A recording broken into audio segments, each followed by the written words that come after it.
Hello, Gemini. Welcome to the Plaid Sheep Oracle. So these readings have been really interesting.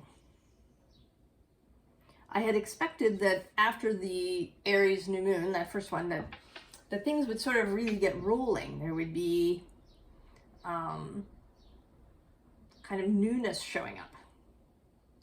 But what we've had instead for almost all of the readings so far, I only have you and Sagittarius to go. There's been a kind of final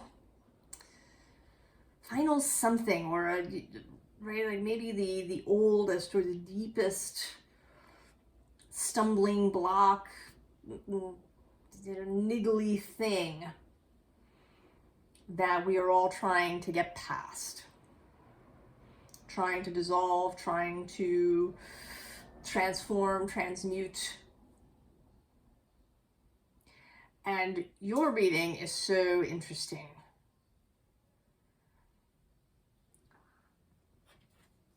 So each reading has had kind of different starting points. And there was a different card that was on top of this Elemental Oracle deck, right? I keep my decks facing up. And I just wasn't sure if that's the card that wanted to come out, and it's the Breath card. And it didn't actually come out, but a very similar energy, although more appropriate, came out, and it's this outer core, which always reminds me of Venus, right? This idea of Venus, Aphrodite coming from the sea. The famous Botticelli painting of Venus on the half shell.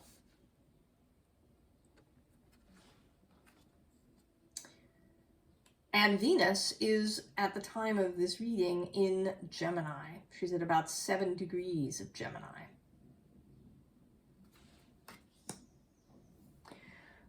So that Venus energy, I think, is really coming through in this reading. And the other thing that you got was a quote. The place God calls you to is where your deep gladness and the world's deep hunger meet. This is a quote from Frederick Buechner, who was a novelist and a Presbyterian minister. And what's interesting, right, two things. One, he had Venus in Gemini. He was born on July 11th, 1926, Venus was in Gemini. And he actually just passed away last year in August at the ripe old age of 96. And one of the interesting things, I went and read a little bit about him, is that this aspect of him being a preacher who wrote novels, right, that he could be both a minister and a novelist, seemed to be a problem for people. They couldn't, right, like they couldn't reconcile this. And this just seems so Gemini to me. Right? You would have absolutely no problem with that. Right? Gemini loves that sort of thing. Especially, right, Venus in Gemini. And he, interestingly, had Mars in Aries.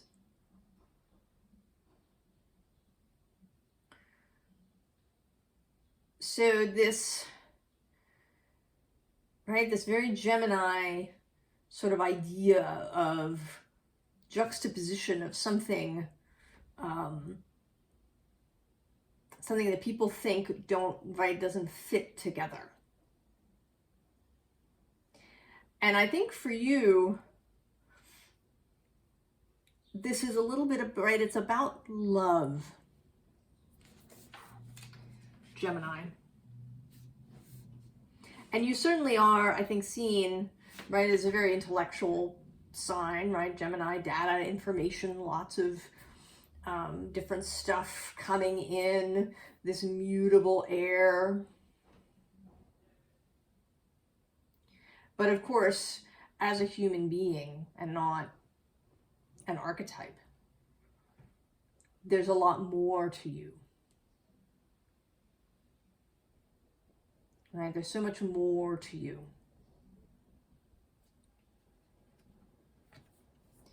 And we begin here with this Six of Wands and the under. And actually below that is this Ace of Swords, which is the most Gemini card actually that comes out. And it's a little hidden.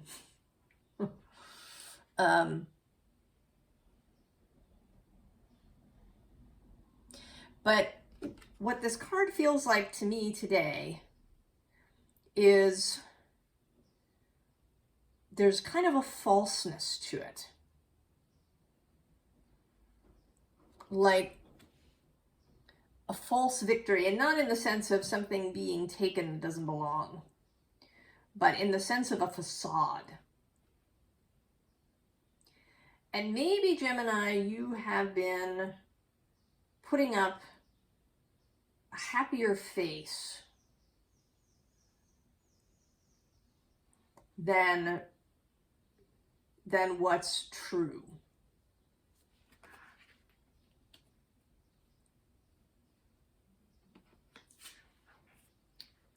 We have the Six of Cups, and I love this Six of Cups, right? This image of the fantastical tea party. This vision of the creativity and imagination and magic of childhood that we can keep and carry with us. But today, again, it feels as if maybe you are escaping, right? That there's an escapist aspect to this. And at the other end of the row is a different sort of escapist thing, which is the Ten of Pentacles.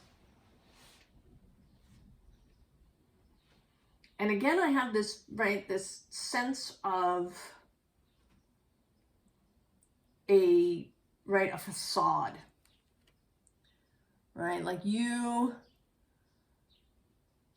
and this dragon are decorating kind of you're putting up something that makes it appear that all is really well. But in fact, it isn't. And the reason I say that are the two cards in the middle, which are this Three of Swords and this Eight of Swords. And my sense is that this is actually your internal condition at the moment. That you have, right, this heart pain and this sense of being trapped. Right? There's this, right, this kind of loveliness that's calling to you. And you want to reach for it, but you don't know how.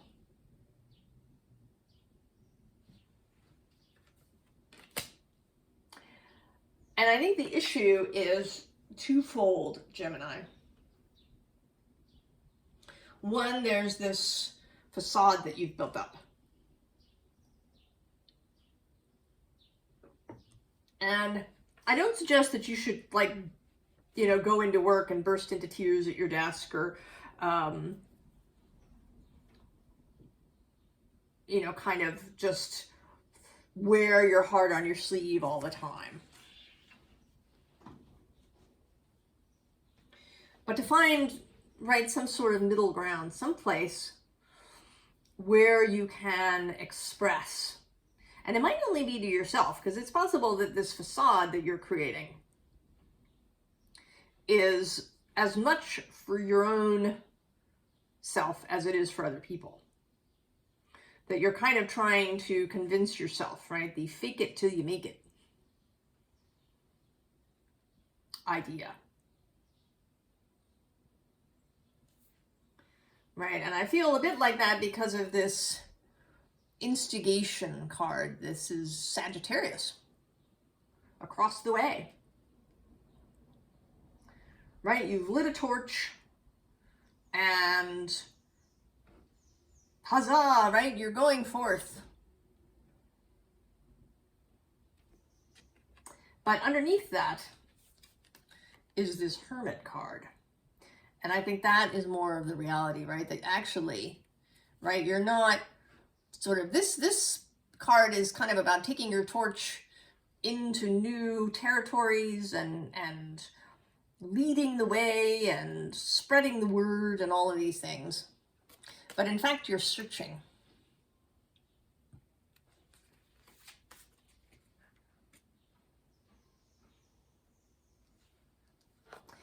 And then there's this card of disappointment. And this card of the Seven of Pentacles, which says perseverance.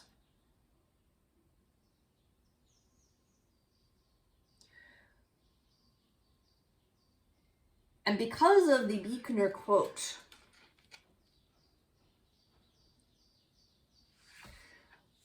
my feeling is that this sadness, this grief, this perhaps feeling of trappedness has less to do with you and more to do with how you are perceiving the world at the moment. That there is some emotion that you are, right, these feelings that you're having about the state of the world that are causing you deep grief and perhaps anger as well. Sometimes those two things are deeply, right, they're deeply intertwined. And depending on your sort of general predisposition, right, your temperament, it could be that you're really angry, but there's this layer of grief on top that's hiding that. Or you could have a deep, deep grief and there's anger kind of hiding that. Or they may also just be deeply interlinked. Because certainly one can have both at the same time. Right? Some awful thing can lead you to feel both a deep grief for others, as well as anger or even rage that the awful thing was allowed to happen.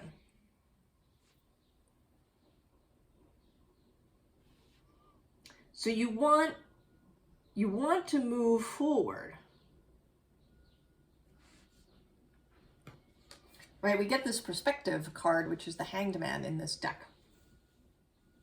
And this actually is also a very just sort of Gemini looking card, right? There's these two visions, sun and moon,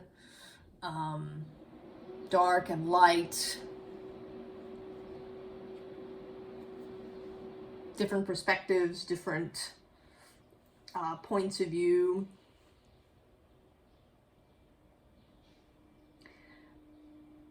And so I think that you're right, you're reaching for this. You're reaching kind of for your own gift, your own ability to hold things. But then we get the Devil.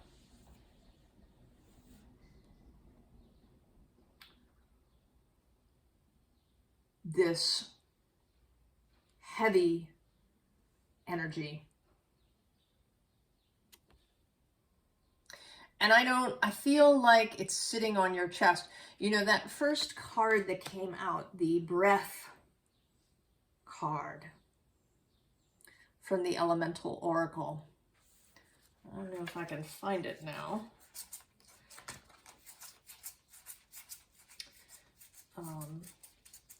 So you can see what I mean.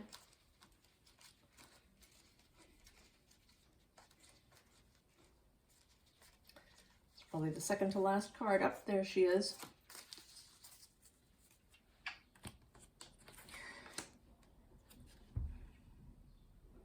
Well,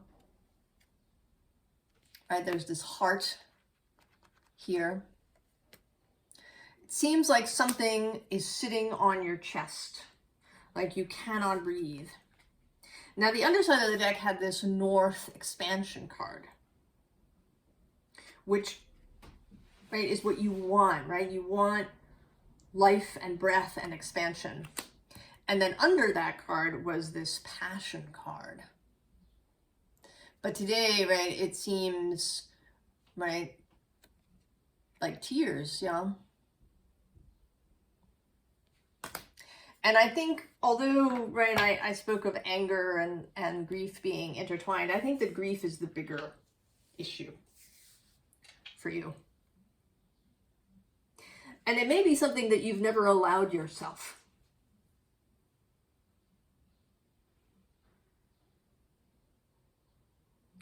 That you haven't allowed yourself in your life to feel grief. And it may be, you know, I said that it seemed to be more about what was happening externally in the world. But it could be that because you've never allowed yourself personal grief, maybe grief about things that happened in your life, that this world condition is pressing that button. Right? Because it's something that you haven't allowed yourself, the current grief seems extra overwhelming. There is also the fact that I think that this is a condition that is occupying a good many people in the world at the moment. I think a lot of people have a lot of grief that maybe they really don't, right? They don't want to acknowledge. I mean, often anger is easier. Right? It has a dynamism. Anger feels better than grief or despair. Right? That's a very powerless sort of feeling. Whereas if you get really angry and feel like you can fight for justice or get revenge, or, it's a dynamic feeling. But it's not, right? That's not Venusian energy.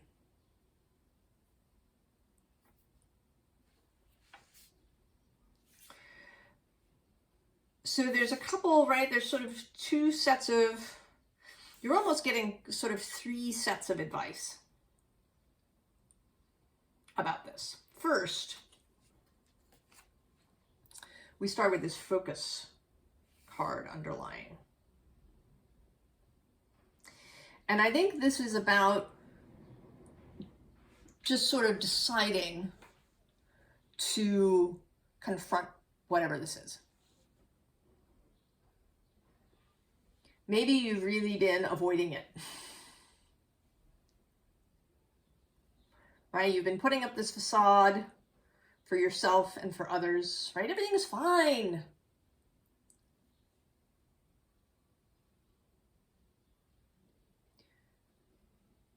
All right, Mars, after having spent 7 months in your sign, finally moved on. And you may have felt like, well, I should be going somewhere. Right? It's time to go, isn't it? Oh. I have a glitchy light bulb going on and off. Let's see if we can make it come back.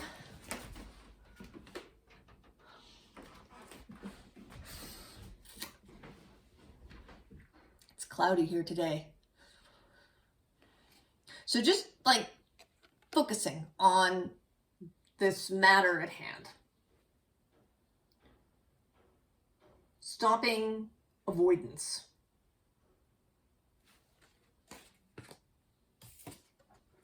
And then we get the hawk. Yeah. Perspective. Getting some perspective on things. Maybe spending a little time, and here with the owl following. Right? This is both perspective and wisdom. Right? Perspective and seeing in the dark.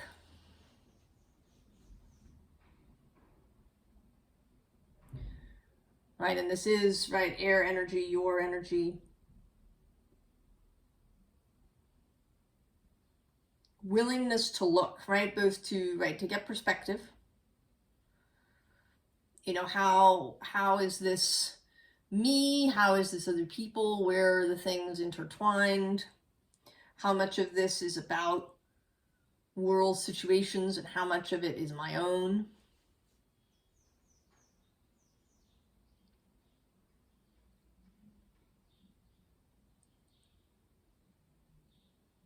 And what is it, you know, kind of what is at the basis of this? Right? What is the grief really about? And I would never, right, I'm not going to presume at all to suggest what it is, because I think it's going to be different for each of us. And then there's this communication, which I think is both internal and external, right? That you need to get all of your different parts talking to each other. That you need to stop trying to hold up this facade for yourself and really talk to yourself. What's going on with me? And it may be communication with other people, right? Those closest to you, right? Again, you don't have to tell everybody everything. But those closest to you, your best friend, your partner, spouse, significant other person, you know, maybe a coworker that you're really close to, family members, right? Whoever it is who you can confide in about this. Don't just keep it all boxed up to yourself. And then we get this Ace of Water, which is today about the flowing of this.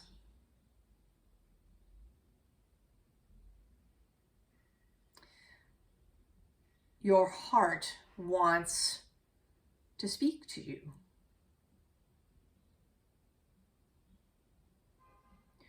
The feelingness, right? You may be avoiding feeling because it's, right, it's uncomfortable. But then we have this Eight of Water, which today seems especially like entering the water. A lot of Eight of Cups, you know, are about going away from something. But this particular Eight of Water is about going towards, right? These little turtles have hatched and they are heading home, right? They're sea turtles and they're heading home to the sea. They are going towards the light, towards something rather than away. If you've been engaging, right, in a lot of avoidance and turning away from things,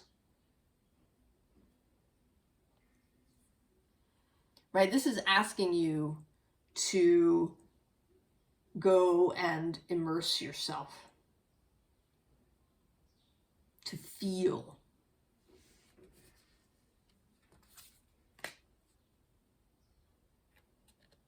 And then this Ten of Air to me feels like, right, like engaging with other people. Genuinely engaging with other people. Right, these are starlings and that's a murmuration in the background. And if you've ever seen one or seen videos, right, of starlings engaging in this behavior, it's amazing how they move together. And they do that, right, because they are in communication with one another. If there was a starling in there who didn't want to talk to anybody,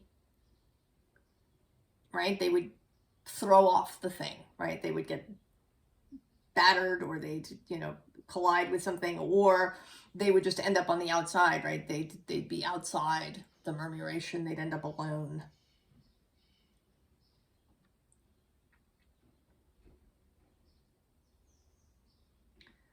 And you want, right? I think that you want to engage with people.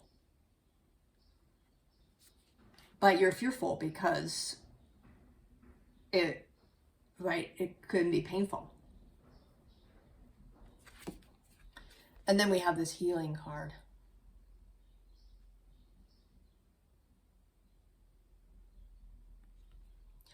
And there's lots of figures in here. You are so not alone, Gemini. I think there is a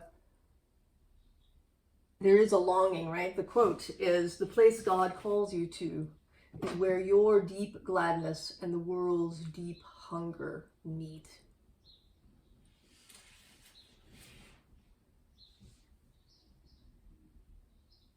Your gift. You're just the gift of who you are. Right? That is, right, your gladness.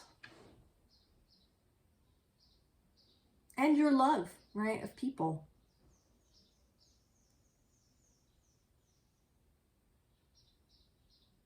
You may be finding it hard going at the moment to feel that love. And that, right, that may be where the anger is happening. Right? Why are people behaving this way? Why are they doing this? You know, I am, right, done with people. Right? They're causing all these problems. And yet,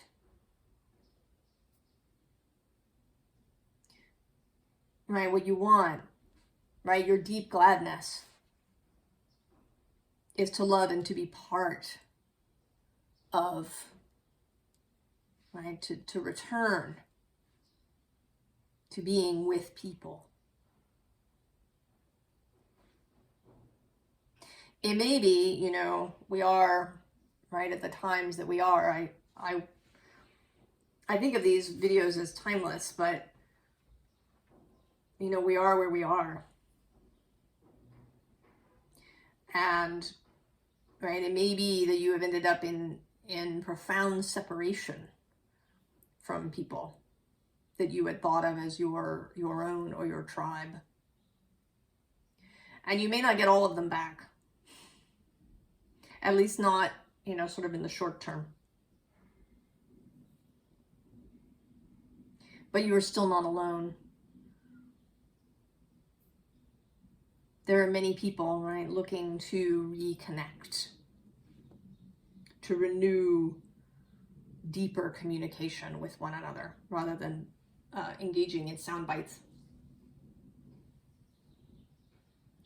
You know, people are, right, everybody's kind of up in arms at the moment about artificial intelligence, right, this AI.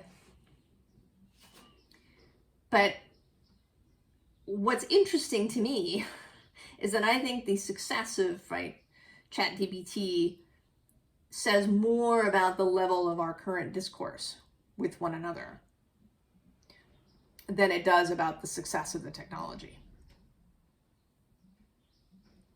Right? The fact that this chat thing works so well is, I think, or at least appears to, right, that you can theoretically have a conversation with it, says more about the level of our conversations with other people.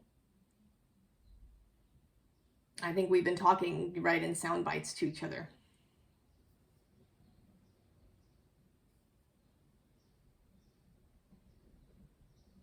And that's what you're, right, maybe that's what you're looking for. You know, Sagittarius, you and Sagittarius, I think of as very extroverted kinds of energies, right? That you really enjoy knowing lots of people.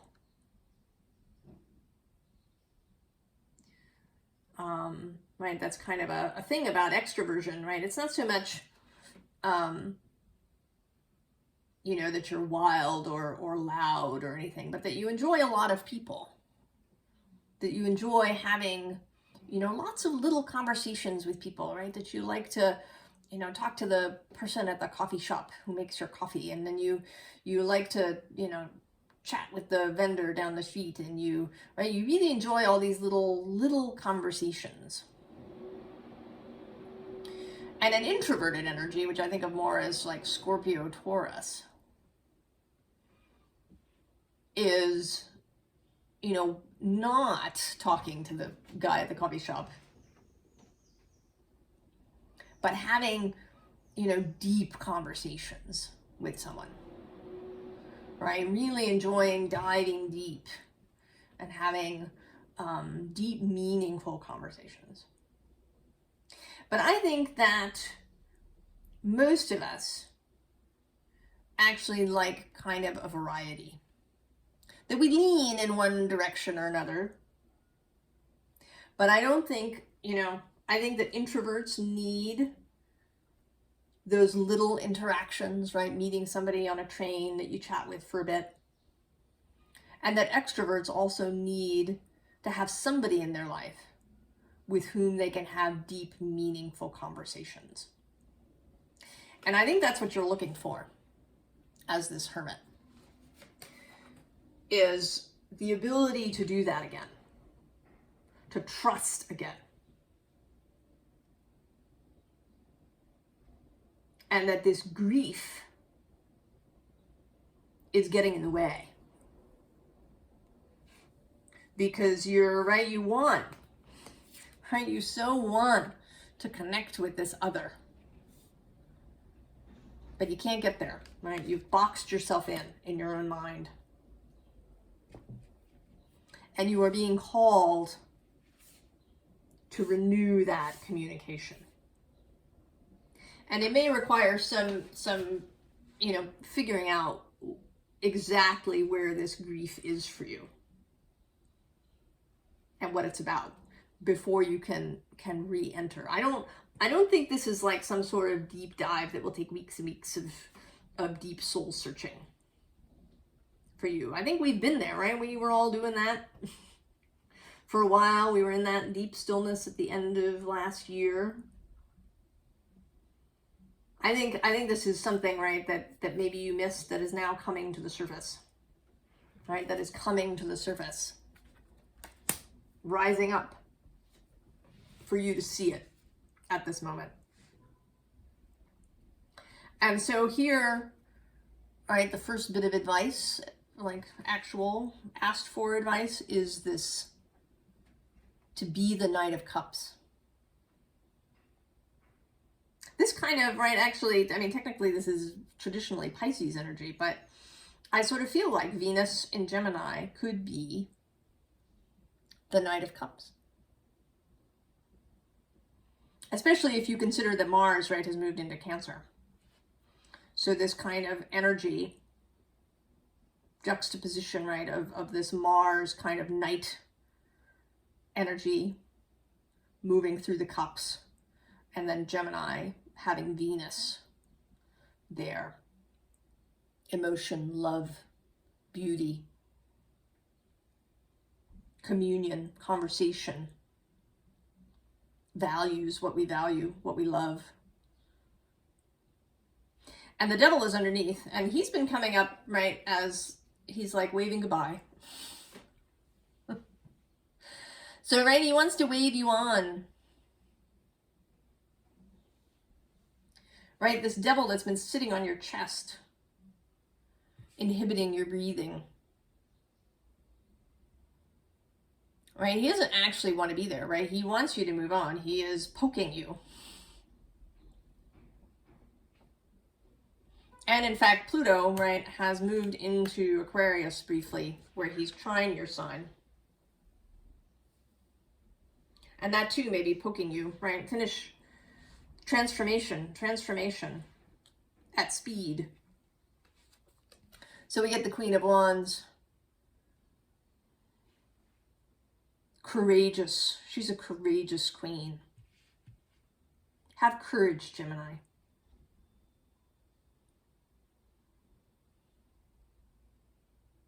Have courage. Have courage to reconnect with other people.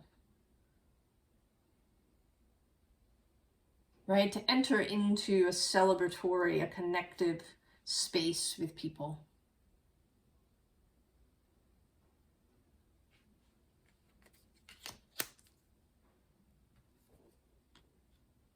Right, and there, right, I mean, you're right, courage is needed, right? It won't, not every meeting may go well. But there will be, right? Because there are others like you looking to reconnect. And then we get the Hermit. So keep your light, right? Hold this light that you have found for yourself, that you now know to be true. Right? That's actually kind of, you know, here you were, this Hermit is searching, looking out into the darkness. Right? And that Sagittarius energy across from you is a light for you. Right? Even Gemini has values, truths. Right? You're able to see other people's point of view, but you do have your own. You are not meant to forever be moving from one thing to another, right? You have other, right? You have Sagittarius in your chart. You have all the signs, all the energies. There are things, convictions, beliefs that you have that are yours, and you keep those. Right? You stand steady in your energy. Right? Actually, you know, the Hermit is Virgo, who is also ruled by Mercury as you are. So there's this connection that you have to this devotional energy. Right? It is totally possible to not be rigid, but to have your own convictions.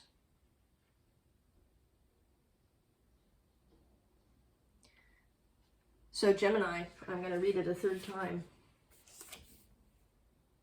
The place God calls you to is where your deep gladness and the world's deep hunger meet.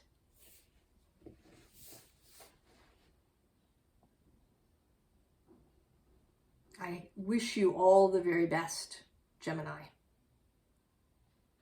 And I think you will absolutely find your way into reconnection. I'll see you next time. So long, Gemini.